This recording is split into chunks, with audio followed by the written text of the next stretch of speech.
Nous reprenons à la page 103 les gains obtenus après ces expériences. Chaque jour, de nouvelles études scientifiques confirment les bienfaits des psychédéliques dans le traitement des diverses maladies mentales, notamment la mystérieuse maladie d'Alzheimer. On savait que la psilocybine était utilisée avec profit chez les malades en phase terminale d'un cancer et le LSD pour sortir de l'alcoolisme. On vient d'avoir la confirmation par plusieurs études menées dans de grands laboratoires et des grandes universités britanniques et américaines de leur remarquable efficacité pour la guérison définitive et sans dommages collatéraux de la dépression. Le docteur Robin Carhart Harris et le professeur David Nutt du prestigieux London University College ont réalisé, avec l'aide de la Berkeley Foundation, une série d'études dont les résultats sont frappants.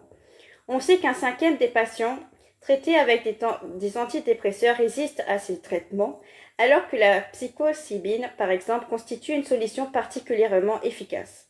Pourquoi, selon un article récent, Classic Psychedelics could open new doors in the treatment of depression, The Psychedelic Scientist, 10 juin 1916, la recherche a identifié les causes des dépressions majeures, un système dans le cerveau qui est au centre de notre conscience et de notre sentiment d'identité, le DMN, Default Mode Network, actif dans les activités de remémoration du passé et dans les pensées qui nous traversent constamment, l'esprit en hyperactif chez les patients souffrant de dépression majeure. Ce réseau par défaut est constitué des régions cérébrales actives lorsque le cerveau d'un individu est au repos. On commence à comprendre son rôle dans des pathologies comme la schizophrénie, la maladie d'Alzheimer ou l'autisme, et de façon significative, il semble que les personnes ayant une pratique ancienne de la méditation puissent voir leur réseau par défaut modifié. Or, selon le groupe de chercheurs conduit par Carhart Harris, la psilocybine réduirait l'activité de ce réseau. Pour le professeur Nutt, qui a mené de son côté des recherches sur le LSD, ce dernier jouerait le même rôle. Mieux, cette réduction de l'activité du réseau par mode s'accompagne de ce que l'on retrouve dans les expériences de méditation, la fameuse dissolution de l'ego en perdant leur sens aigu du moi. Les patients ainsi traités sont moins focalisés sur leurs problèmes personnels. Il se peut que l'action sur le niveau de sérotonine dans le cerveau soit à l'origine de ces effets bénéfiques, mais la chose est à démontrer. Quoi qu'il en soit, le résultat est bien certain. À quand une prise en compte réelle de ces thérapies qui n'engendrent ni effets secondaires ni accoutumance. Dans nos pays où l'alcool et le tabac sont en vente libre et même encouragés, où les antidépresseurs tuent chaque jour ou au mieux et bêtent durablement, ces médicaments d'hier et d'aujourd'hui et de demain, découverts il y a des milliers d'années, n'enrichissent malheureusement pas les laboratoires pharmaceutiques et ne brossent pas dans le sens du poil les lobbies favorisés par l'État. Le psychiatre Ben Cessar, chercheur et écrivain spécialisé dans la médecine psychédélique, l'Olivier Chambon américain, et la recherche sur les substances psychoactives, a publié en 2012 un ouvrage majeur intitulé The Psychedelic Renaissance, Reassessing the Role of Psychedelic Drugs in the 21st Century Psychiatry. Il s'appuie notamment sur les résultats d'une étude menée en 2006 par Roland Griffiths et Bill Richard et de la Johns Hopkins School of Medicine, et affirme que la science a ainsi démontré pour la première fois qu'une expérience mystique peut induire des changements positifs durables au niveau du comportement et des valeurs de la personne qui s'est livrée à cette démarche spirituelle. Selon lui, l'importance de cette preuve est énorme, notamment parce que cela permettra de soigner les patients ayant des troubles du comportement. En s'appuyant sur une autre étude récente qui a prouvé que la psilocybine améliore la mémoire autobiographique, il ajoute « La raison pour laquelle ce résultat est si important pour la psychiatrie est que cela prouve enfin que ce que l'on sait de manière anecdotique depuis les 60 dernières années, depuis que les psychothérapeutes ont commencé à utiliser le LSD comme outil destiné à améliorer la psychothérapie, à savoir que la médication psychédélique augmente l'accès aux souvenirs émotionnels refoulés. The reason this result is so important for psychiatry is that it finally proves what has been known anecdotally for the last 60 years, since psychotherapists first began using LSD as a tool to enhance psychotherapy, namely that psychedelic drug increase access to repressed emotional memories. This is extremely helpful for any future psychotherapy studies being studied. Page 175. Il considère que les psychédéliques sont des médicaments parfaits pour seconder la psychothérapie. Ils peuvent faire l'objet d'un traitement très bref, puisqu'une seule séance peut suffire pour les administrer. Ils n'engendrent pas de phénomène de dépendance. Aux doses proposées pour le traitement, ils ne sont nullement toxiques, contrairement d'ailleurs à bon nombre de médicaments actuellement utilisés. Ils favorisent un état de bien-être propice au développement d'une relation bienveillante entre le patient et son thérapeute, et il engendre une ouverture d'esprit favorable à l'introspection et au déracinement des problèmes anciens. CESA insiste aussi sur le fait que ces médicaments d'un nouveau genre permettent de se remémorer plus précisément le passé et de se débarrasser des souvenirs traumatisants. En effet, lors d'une exploration du moi de type psychédélique, toute expérience passée est disponible, prête à être regardée. L'intégralité du passé de chacun est là, enregistrée, emmagasinée et n'attendant que de sortir. In psychedelic self-exploration, every experience one has ever had is available to be looked at. The entirety of one's past is there, recording, stored and waiting to get out. Page 19. Pour avoir vécu plusieurs expériences avec la psilocybine, je peux témoigner du ressurgissement de souvenirs extrêmement précis qu'aucune psychothérapie ne m'avait jamais permis de retrouver. Et le plus étonnant dans ce type de remémoration est que les événements, les décors et les personnages ne sont pas considérés de haut ni avec le recul, mais bien comme ils ont été vécus 40 ans plus tôt, dans le cadre de ma dernière expérience en date. Il est de plus en plus et de mieux en mieux prouvé que les états élargis de conscience participent d'une amélioration de la vie, voire d'une forme de thérapie. Leurs effets sont multiples, pour n'en retenir que deux, corrélatifs. Mentionnons la prise de distance à l'égard du quotidien ordinaire par la découverte d'autres dimensions existentielles et la révélation d'une forme de transcendance qui aspire l'ego vers le soi, ou du moins l'incite à partir à sa recherche.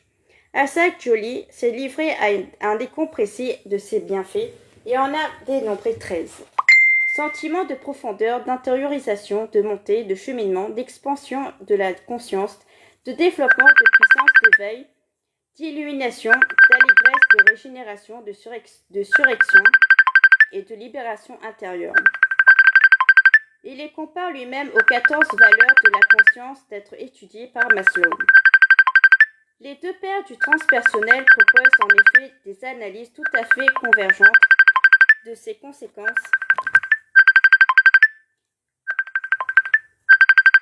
positives et irréversibles d'expériences d'ouverture de conscience.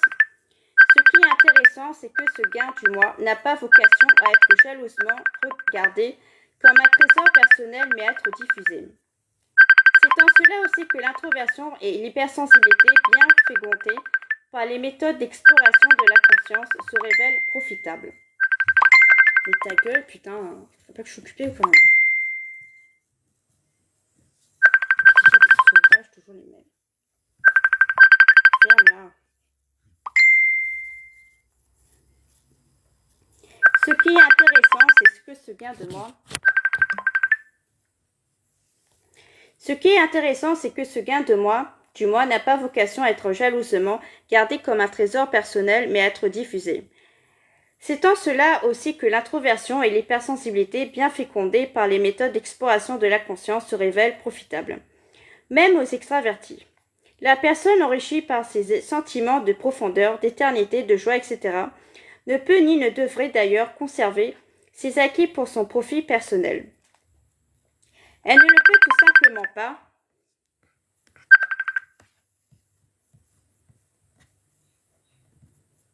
Sorry, faut que je bloque quelqu'un de sauvage, comme d'habitude.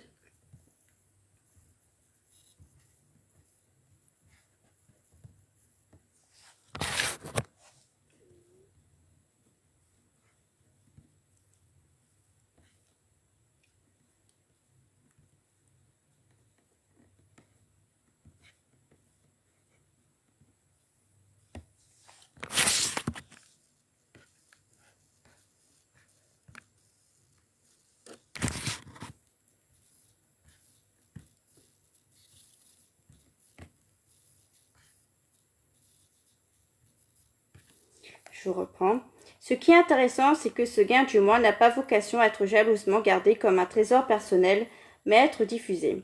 C'est en cela aussi que l'introversion et l'hypersensibilité, bien fécondées par les méthodes d'exploration de la conscience, se révèlent profitables, même aux extravertis. La personne enrichie par ses sentiments de profondeur, d'éternité, de joie, etc., ne peut ni ne devrait d'ailleurs conserver ses acquis pour son profit personnel. Elle ne le peut tout simplement pas car elle rayonne, malgré elle, cette irradiation de spiritualité et de joie attire vers elle, comme la phalène vers la lumière, tous ceux qui l'approchent. Isaac Joly le constate.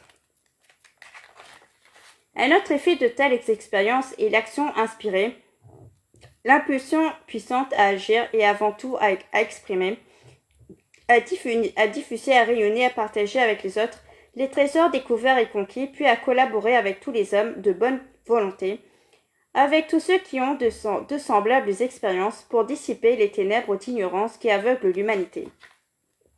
L'Ascension intérieure, conférence donnée à l'Institut de psychosynthèse à Florence en 1970, Psychologie transpersonnelle, page 42. L'exemple des champignons entéogènes.